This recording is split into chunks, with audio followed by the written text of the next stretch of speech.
All right, Shalom. Before I get started, I want to give all glory, honor, and praise to Yahweh, Bahashem, Yahweh Shai, Bahashem, Rakah HaKodash. Double honors to the apostles and elders at GMS. Peace, honor, and respect to you brothers that's out there laboring, edifying, rightly dividing the word in truth and sincerity. And Shalom to you believers out there, the Aki and Wa'akwath. And what I wanted to get into as I was listening to a brother lesson, and he was saying like, you know, people out here, really are people is not looking forward, not even thinking about the coming of the Lord. All right. And when he said that, it kind of hit me. And I was just thinking about how, before I came into the truth, I was one of those people, just like you brothers and sisters out there. But it really just kind of hit me how it's really a blessing that the Lord, called me into this ministry, called me into this marvelous light. And now another precept just popped in my head. Let me get it. What's that song? 65. Yep, Psalm 65 in verse 4. And it says, blessed is the man whom thou choosest. All right. And Lord willing, we endure to the end. Lord willing, we're just not called. Lord willing, we're chose. But ultimately, we had to have been chose to be called. All right. Blessed is the man whom thou choosest and causeth to approach unto thee that he may dwell in thy courts. Right. And if you watch any thing in antiquity about, kings and rulerships and royalty, you will know that anybody just couldn't come in the courts. All right, continuing on, we shall be satisfied with the goodness of thy house, even of thy holy temple, right? And again, brothers and sisters, we're very satisfied. All right, we're very, very blessed. And I'm pretty sure, just like me, you brothers and sisters out there, every time you pray, you thanking the Lord that, hey, you called in and you praying that you endure, all right? And that, ultimately you receive salvation. But just, going back, like, I was just thinking about how, like, my whole life was, younger, partying and things of that nature.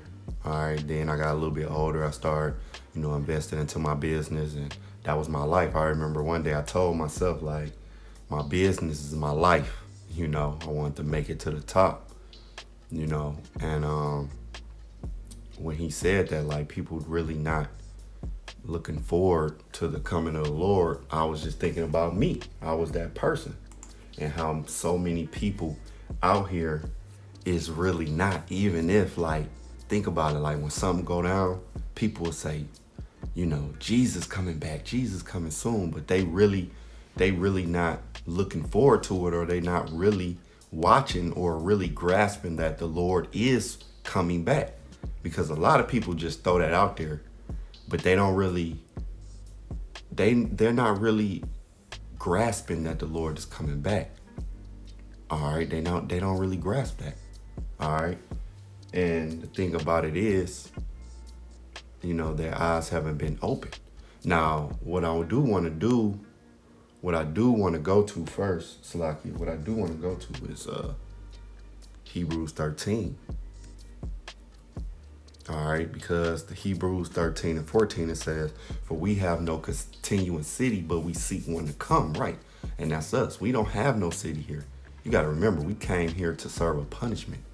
And that's what our people don't understand. We're not here to, even though you have millionaires or even billionaire Jakes, we're not here to really flourish. That's why we don't have a seat at the Council of Foreign Relations, or we don't have a seat at the G7 or the G20. Israelites, we don't have that. All right, because we may get some money, and that's really crumbs off Esau's table, even if you're a billionaire. All right, that's really the crumbs off his table. So we're here to serve a punishment, no matter where we at. We can't even dwell in our homeland. All right, we can't dwell freely and be sovereign in Israel. Jerusalem, that's the capital, like what happened in the kingdom. So we don't have no city here, but we seeking one to come. And that's all by faith. All right. In Hebrews 11:1, it tells you what? Now faith is the substance of things hoped for, the evidence of things not seen, right? So although we never seen the kingdom of heaven, but we know it's there. We got that faith. We have the faith that the Lord is going to come get us. We have faith that, we can, that we have faith enough to put. Now, we still go through our day to day and go to work and handle our responsibilities. Some brothers and sisters might have families and things of that nature, but we know that this is not the end all be all. It's something better to come. All right, it's something better to come. Now, when you jump down to the sixth verse, it says, "But without faith, it is impossible to please him. For he that cometh to the Most High must believe that he is, and that he is a rewarder of them that diligently seek him." Right. And brothers teaching, brothers and sisters reading and studying, that's seeking the Lord, being obedient. All right. And that's through the faith. And faith is a gift. Everybody don't have that faith. Again, when something go down, you have people that, we'd all heard it like, ooh, Jesus coming back, the Lord come. But do they really grasp the Lord coming back? Do they really meditate on that? Is they really waiting for that? I don't think so. Because just by default, I was thinking like, damn, by default, when I just was like, yeah, my business, my life, so I can have something to pass to my kids and my grandkids and my and by default, I was not wanting America to end. I was not wanting this age to end by default. And we have family members like that. All right, people we know, people in the world, majority of these people, they want this place to continue because especially if they got a foothold in it, if they making money, they got businesses and things of that nature, they want it to continue so they can pass it to their kids, their grandkids, and so on and so forth. All right, but see, no, we have the faith that we know, we know the kingdom is coming. We know. We just hope that we are the first fruits. That's the only thing. We just hoping and praying. All right, now I want to get this in the NLT to rest what I'm about to read. All right, Hebrews 11, I stopped off at verse 6. And now I want to go to verse 7. It says, "It was by faith that Noah built a large boat to save his family from the flood. He obeyed the Most High, who warned him about things that had never happened before." See, it had never rained before. "By his faith, Noah condemned the rest of the world." He was prophesying, telling niggas off, hey, and he received the righteousness that comes by faith. And what was that? Ultimately, he was able to get in that ark, him and his family, and get saved from being drowned in that flood. All right. And the elect in this time is akin to Noah because, the elect will be in that ark, which is the chariots. All right. And they're going to be saved from that flood of fire. All right. Verse 8, "It was by faith that Noah obeyed when the Most High called him to leave home and go to another land that the Most High would give him as an inheritance." Right. And some of us been called, away from people. All right. Some brothers and sisters sever ties with close family and friends. All right. That's the Lord calling you to leave. All right. And go somewhere else. Now you might be linked up with new brothers and sisters. All right. And it says, "And go to another land that the Most High will give him as an inheritance." What's that's going to be the inheritance? The kingdom of heaven. Ultimately, salvation. Okay, but the kingdom. He went without knowing where he was going. All right. So that inheritance was what? The land of Canaan. All right. Ultimately, Israel, the land of Israel. All right. But he didn't know. But he had what? Faith, just like we do. All right, that's why we hope, we praying, we ready for the Lord to come and destroy this place and set up the righteous kingdom, man. Because we know, we read about these things, all right? And we believe. See, a lot of people go to church and read and hear about it, but they don't believe. Because when you believe, you ready for it to come, all right? You ready. You not You know, you don't go to church and hear, you know, you got people that, Slacky, you got people that go to church 20, 30 years, but they not really ready for the Lord to come. They really ready to be more prosperous in America, man. They not looking for this place to be destroyed. All right. Now jumping down to the 13th verse, it says, all these people died still believing in what the Most High had promised them, right? Because when you read this chapter, it goes into our foremothers and forefathers. All right. And all of them died still believing what the Most High had promised them. Promised them, right? Just like if some of us brothers and sisters passed before before even the MOT pop up, guess what? We still believed in that promise. All right. They did not receive what was promised, but they saw it from a distance and welcomed it, right? So right now we ain't received, you know, the kingdom of heaven. You know, brothers ain't in their rulership, but we can see it. Why? Because of the scriptures. All right. Like Apostle Gabar said, we got to be visionaries, all right? But they saw it from a distance and welcome it, right? We can see that Yahushua's coming and he's going to destroy this place and he's going to set up the kingdom, and we welcome it. They agreed that they were foreigners and nomads here on earth, right? Because once you really come into the ministry, you become a foreigner, a nomad. You become an outcast in a way.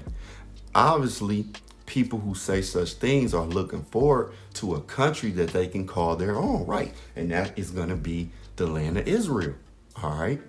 That's going what we can call our own. We can't call America our own, all right? I don't care if you cash out on the house. Well, you got to pay property taxes, you know?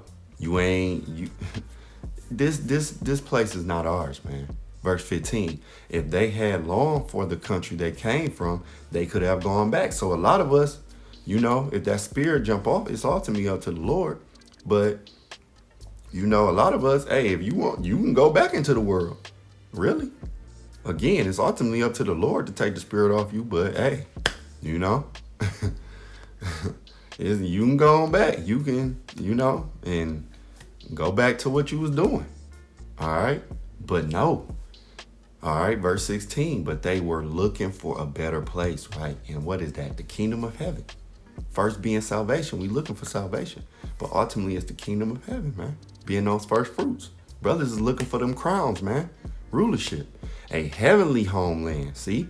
That is why the Most High is not ashamed to be called their power, for he has prepared a city for them. Right.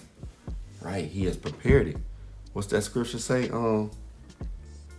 Pray for a few days, the kingdom of all, roughly paraphrasing, pray for a few days, the kingdom of heaven is already prepared. Watch, all right?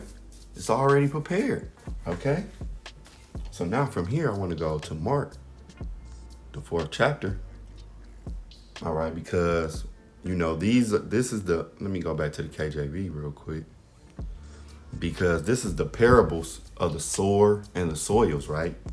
But what I want to really focus on is when you get down here to verse 18, all right? Because a lot of the reason why our people are not hastening again or not looking forward to the kingdom, looking forward to this place being destroyed, is because the cares of this life, the pleasures of this life. So when you go to Mark 4:18, it says, and these are they which are sown among thorns, such as hear the word, and the cares of this world, and the deceitfulness of riches, and the lust of other things enter in, choke the word, and it become unfruitful, right? So, you know, again, you got a lot of people. You got people that go to church for 30 years, and you got people that was presented this word, and you got people that was in the truth for years, even leaders, and then they get took out. All right, they get took out, man. All right. But a lot of our people that haven't even came in, they not going to come in ultimately because it's not predestined. But, you know, they might be presented the word. They might be presented to change their ways, and they just can't because the cares of this word. You got a lot of celebrities, right, that heard the Hebrew Israelites. They heard a lot of the camps. But see, the cares of this world and the deceitfulness of riches and the lust of other things, it choked the word, and is not fruitful to them. And you know what the scriptures say about if you love the world, right? Let's go to 1 John 2 and 15, it says what? The love not the world, neither the things that are in the world. If any man love the world, the love of the Father is not in him, right? So a lot of these celebrities who heard of the Hebrew Israelites, they heard the word, they watched the videos. Well, the love of the Father is not in them because they can't put that lifestyle away to change. That's why you won't see like Floyd Mayweather or LeBron. You're not going to see them give up that life to come in because they don't have the faith. See, it ultimately goes back to being predestined. The Lord didn't really choose. Now, I mean, they still got time, but I'm just saying, like, as of now, no. You know, as of now, they're in that world, man. They on a high status. So Floyd Mayweather, if you was to ask him what's his plan, is to continue making his money so he can leave stuff for his kids, and he got a grandkid, right? And continue on his legacy. Well, he's not thinking about the kingdom of heaven. He's not thinking about that. He's not thinking about like, I got these cars and this. No, forget that. The kingdom gonna be way better. He's not thinking on that level because he don't have that faith. No. For him, it's about this world. All right. Now I want to go to Luke chapter 17. All right. Starting at verse 26, it says, all right, and this the thing. All right, as it was in the days of Noah, and that's Noah, so shall it be also in the days of the Son of Man. Right. So again, the cares of this world. All right. Verse 27, they did eat, they drank, they married wives. They were given in marriage until the day that Noah entered into the ark, and the flood came and destroyed them all. And then we just read in Hebrews, the 11th chapter, about Noah. He had that faith. That's why he prepared the ark. And what? He was given that reward. That reward of what? Salvation. All right. And Noah gonna be in the kingdom. Okay. Because Noah is one of the elect. All right. He was the elect of that time. All right. Verse 28, likewise also as it was in the days of Lot, they did eat, they drank, they bought, they sold, they planted, they builded. But the same day that Lot went out of Sodom, it rained fire and brimstone from heaven and destroyed them all. And that's what's going to happen to America and different parts of planet Earth right now. All right. It's going to rain them missiles and the chariots going to come, Yahweh Shah, and America just gonna be destroyed, all right? And everybody, hey, people gonna be, it could be just a normal day, okay? Verse 30, even thus shall it be in the day when the Son of Man is revealed. Now, ultimately, Yahweh Shah is gonna come around World War III, okay? But he's gonna come like a thief in the night, man, when you least suspect it. Let's get that. And I'm end out on that. Because again, one thing I like about that verse, it said in Luke, it said what? They did eat, they drank, they bought, they sold, they planted, they built it. All right. Everyday life was just happening. And then when Lot went out, boom, they caught him unawares. So Yahweh Shah is going to be the same thing when he come. He going to catch people unawares. All right. He going to catch people unawares. All right, Matthew 24. All right, that's why he told us. He put us up on game in verse 42. He said what? And you see the heading, be ready for his coming. Watch therefore, for ye know not what hour your Lord doeth come. But know this, that if the good man of the house had known in what watch the thief would come, see, he would have watched and would not have suffered his house to be broken up. Therefore be ye also ready, for in such an hour as ye think not, all right, the Son of Man cometh, right? And that's why when the brother was like, people really not, thinking about Yahweh Shah coming or the kingdom. It just hit me, and a couple of these precepts popped in my head, because I was like, damn, that was me, So, Lord willing, this was edifying to the next lesson. Shalom.